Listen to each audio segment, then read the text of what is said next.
Assalamualaikum warahmatullahi wabarakatuh. Waalaikumsalam warahmatullahi wabarakatuh. Kembali lagi di Gorengan. Ngomong receh di warung kopi, kita goreng TikTok lagi.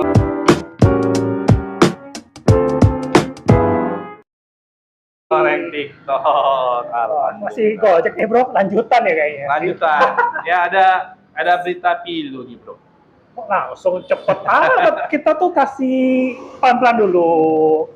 Kita kembangkan, baru kita langsung kasih materi. Gitu ya? Kok langsung berita pilu? Berita pilu. Oke. Segar-segar dulu loh. Masih berkaitan dengan tema ojol. Gojek, nah, tema Gojek. Nah, tadi kan kita sudah bahas nih senang dan pilunya.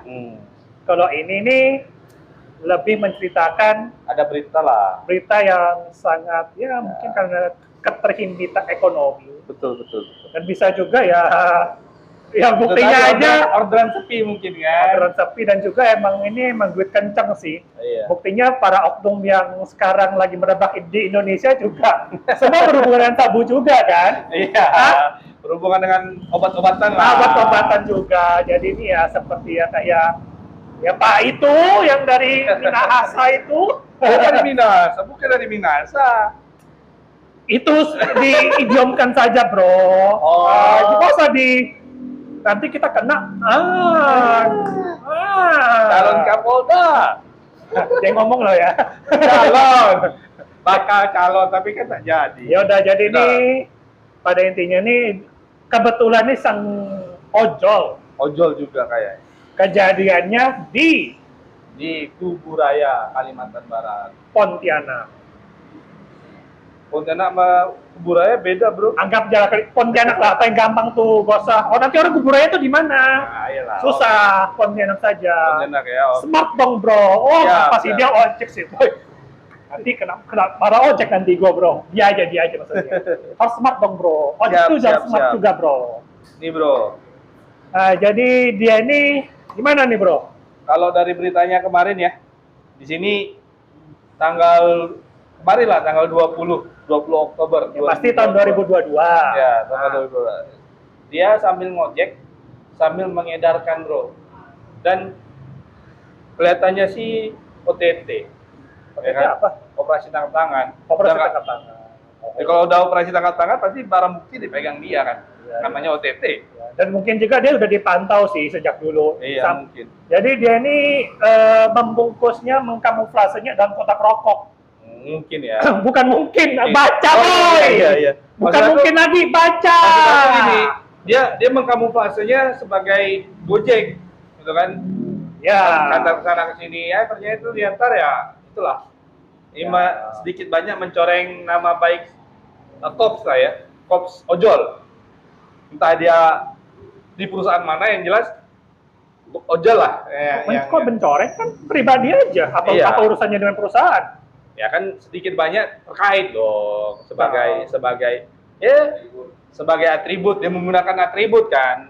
Ya kita kan sebagai ojek juga punya kehormatan, Bro, sebagai kops ojol gitu kan, punya komunitas, soalnya kayak teman-teman ya kan? Soalnya kalau misalnya kayak gitu ini hanya oknum cuman satu, masih belum bisa mengglobal, kecuali sama kayak yang oknum coklat itu kan, oknum yang kena, tapi yang dijelekan kan semuanya gitu. Tenang, kalau misalnya ojol masih bagus kok, karena identik ojolnya emang pribadi ya, lebih ke pribadi, dia itu emang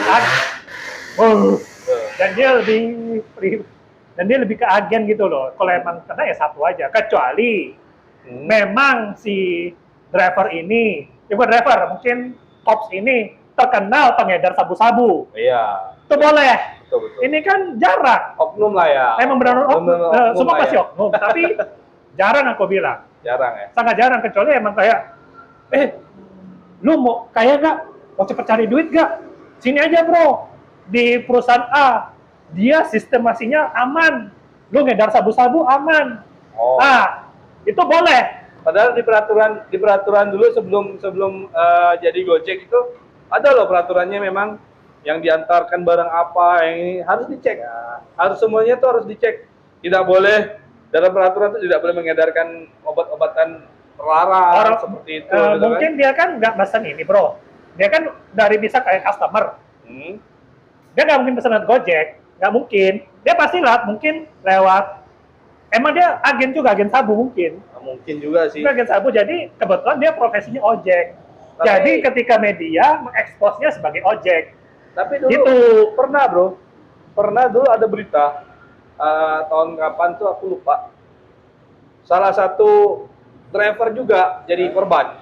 Istilahnya dia ini cuman driver ojol gitu kan, menjemput penumpang, mengantarkan, tapi di tengah jalan dicegat. Nah itu Penumpangnya bawa sabu. penumpangnya bawa. Wah, gila. Nah itu ada lagi nih kasus nih ya. Itu istilahnya sesuai di drivernya. Wah, Gimana itu, wah. tahun berapa saya lupa. Itu pernah heboh juga. Wah, gila, bahaya juga ya. Jadi makanya resiko driver itu Tinggi juga ya. tinggi juga. Jadi ya teman-teman harap istilahnya jangan memandang remeh lah apa namanya sebuah profesi ini, karena kita juga niat kita sebenarnya sebagai ojek, sebagai Berjuang ojol, untuk keluarga. berjuang untuk keluarga juga apa namanya memberikan servis yang semaksimal mungkin, memberikan Nanti dikira, bantuan, gitu kan. dikira kalau misalnya, Puas. nanti dikira tuh ya, misalnya lu bawa gitu kan, udah terjadi kesepakatan. mungkin Bisa jadi, Nah, bisa jadi kan bisa kalau jadi dari kan, pihak dari pihak polisi menyidik kan, menggiring ke situ kan. kan kita nggak tahu kan. Tapi itu bro, apa namanya? Kita sebagai Gojek ini, sepengalaman aku kemarin dan teman-teman yang ada di jalan, Gojek ini sudah seperti pemadam kebakaran bro. Apalagi tuh. Nah ini Gojek ini banyak sekali permintaan customer yang aneh-aneh. Contoh ya, Nggak ada. contoh? Ini takutnya menyimpang jauh nih. Permintaan ini seperti mengedarkan barang ini nggak? Bukan.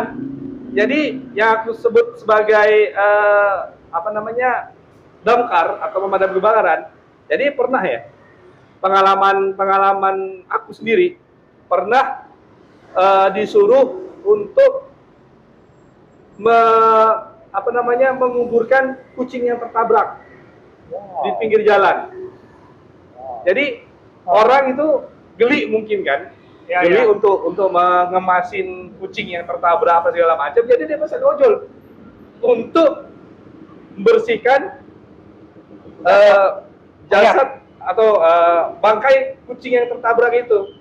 Nah, jadi makanya profesi driver ini sebagai driver bukan cuma membantu mengantarkan orang, mengantarkan barang, mengantarkan makanan, tapi juga disuruh yang aneh-aneh, disuruh benerin ini, benerin itu, disuruh ngusir tikus, disuruh ngambilin ini, disuruh dorong motor, Ya serah ya.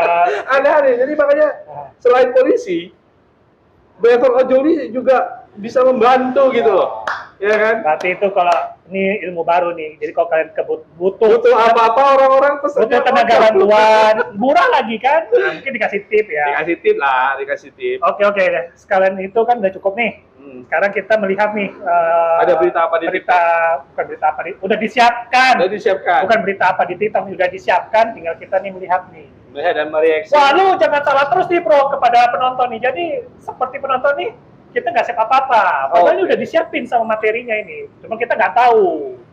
Nah, ini dia. Tarif ojol naik, keadaan tidak lebih baik. Oh iya, gara-gara tertalite. Gara-gara BBM, Ya. ya kan? Nah, mungkin itulah kali penyebabnya kan? Nggak hidup. Suaranya bro. Biasa ada. Tarif ojol naik, keadaan tidak lebih baik. Baru 2 hari tarif ojol naik, 400 pelanggan terjadi. Kalau begini kapan ojol bisa sejahtera? Orang pelanggan. Tarif ojek online atau ojol mengalami kenaikan mulai Senin 12 September 2022.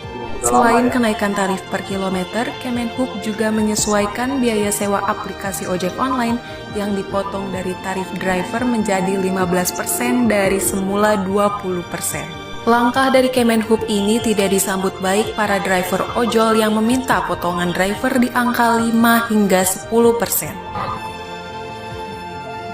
Belum lagi para aplikator yang sering melanggar dan tidak ada tindakan tegas dari pemerintah. Ketua Serikat Pekerja Angkutan Indonesia Lili Pujiati menyebut baru 2 hari kenaikan tarif ojol sudah 400 pelanggan aplikator ia terima. Aduan tersebut banyak menyebut aplikator memotong tarif driver hingga 30% yang seharusnya 15%. Kalau begini, penumpang berkurang karena harga naik berbanding terbalik dengan pendapatan ojol yang menurun. Imbasnya pengguna motor pribadi bisa semakin melonjak. Lili juga menyebut tidak ada sejahtera para driver ojol jika terjadi diskriminasi tarif layanan pengantar barang, makanan, dan orang. Tarif ojol naik. Wah, itulah mungkin salah satu penyebab kenapa ojol-ojol nih banyak yang side jobnya ya. Kemungkinan ya itu tadi Salah satunya yang tadi ya, sepinya orderan. 400 pelanggaran terjadi loh bro. Itu apakah satu Indonesia? Belum tentu ya. Belum tentu. Wow. Belum tentu, bro.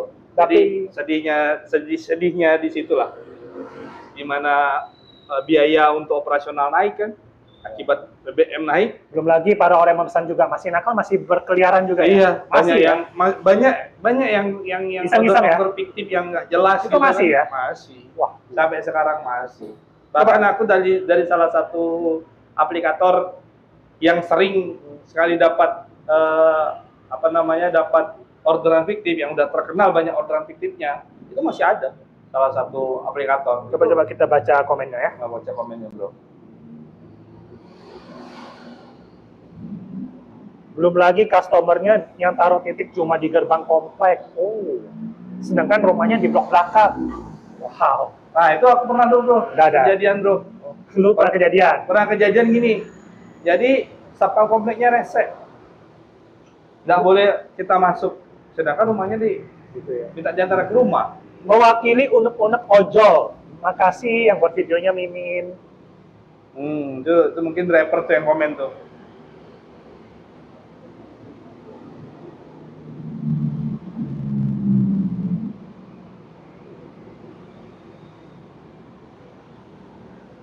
Potongannya gila-gilaan. Iya sih. Jadi sebenarnya mungkin kalau lihat gua ojol ini ya, emang lebih bagus kalian pesen ojol ini kalau memang tuh belinya masih banyak itu loh. Jadi masih. Jadi tuh kayak pesen 5 bungkus, 10 bungkus. Nah itu mungkin lebih murah lah. lebih berasa daripada murah. kayak pergi nunggu keluar. Nah inilah peran ojol lah gua bilang kan. Ya. Ya kalau emang punya duit sih ya satu gak masalah lah ya. Itu sih ya gimana ya, kalau tarif ojol naik ini emang dilema juga sih. Tapi kalau melihat dari perkembangan tren BBM ya, emang 10 tahun sekali pasti naik sih. Pasti 10 tahun sekali itu naik. Iya. Ya dari dulu, ingat deh, dulu kita 5.000 pelan-pelan naik, oh ampun. Ya itulah, makanya aku bilang kalau penumpang tuh harusnya atau customer tuh harusnya bisa menghargai lah setiap upaya yang dilakukan ya kan. Ya minimal Dan tuh jangan juga fiktif lah. aplikator nakal yang tadi saya bilang tuh yang udah terkenal banyak order yang nggak jelas, yang kalau bisa tuh sebagai aplikator tuh menseleksi. Masa sih masih ada orderan yang fiktif yang udah driver berkali-kali lapor terus tidak ditanggapin gitu kan. Nah, jadi harusnya juga aplikator juga mensejahterakan mitranya lah kan. Kita kan sebagai mitra juga mengumpulkan mereka kan. Kalau banyak orderan, banyak yang driver sejahtera, otomatis aplikator juga bagus dong, meningkat dong kan Ya, gitu. intinya Orderannya banyak, otomatis penghasilannya banyak. Jadi harusnya ya bisa saling berkesinambungan lah. Bisa jadi mungkin sang aplikator karena udah merasa besar ya, peminatnya banyak. Dia nggak suka ya tinggal out aja. Banyak kok yang masih mau daftar di Gojek. Lu mau ngomong apa? Betul nggak?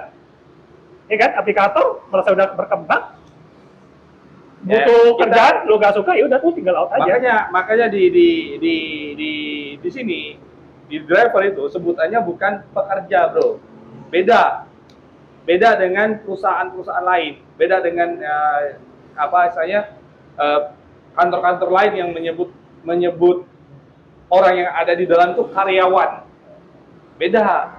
kalau di Gojek sebutannya bukan karyawan tapi mitra.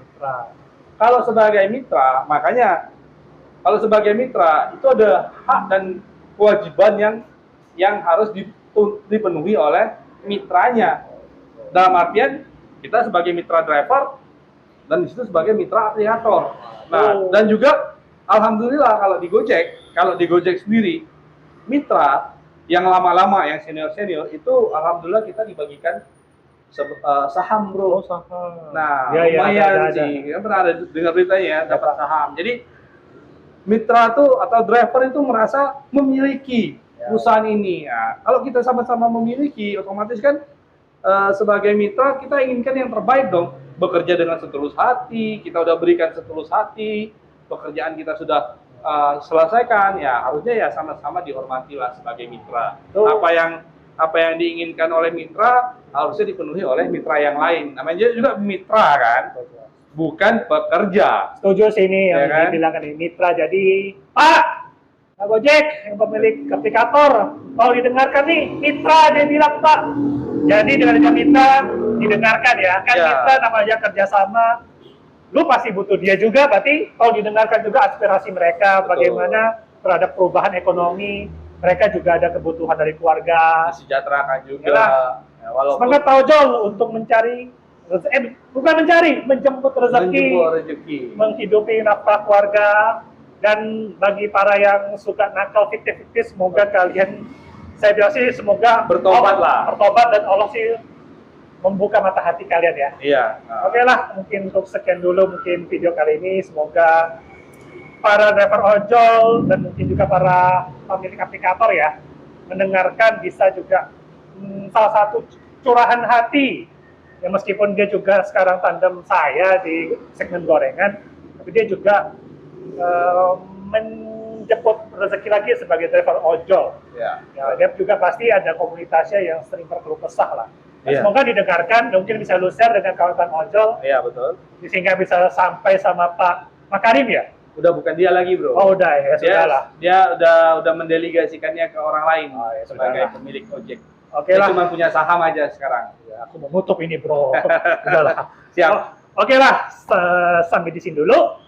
Jangan lupa komen, like, and subscribe. Oke? Dadah.